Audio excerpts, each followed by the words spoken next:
Welcome to the Hub from BCA. In this video, we're going to discuss the differences between Gen 1, Gen 2, and Gen 3 wheel bearings.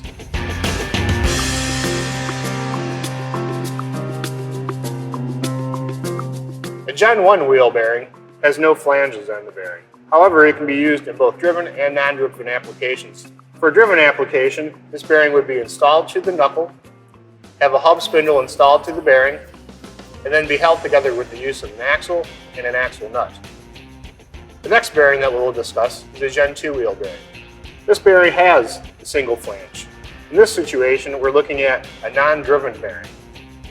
This bearing would be installed to the vehicle's knuckle by sliding it onto the spindle and then securing the bearing to the spindles with the use of an axle nut. The last bearing we will discuss today is a Gen 3 wheel bearing.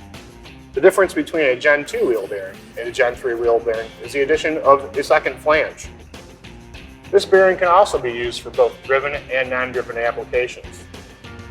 This particular bearing has a splined inner portion of the spindle so that you can slide an axle into it and drive the bearing.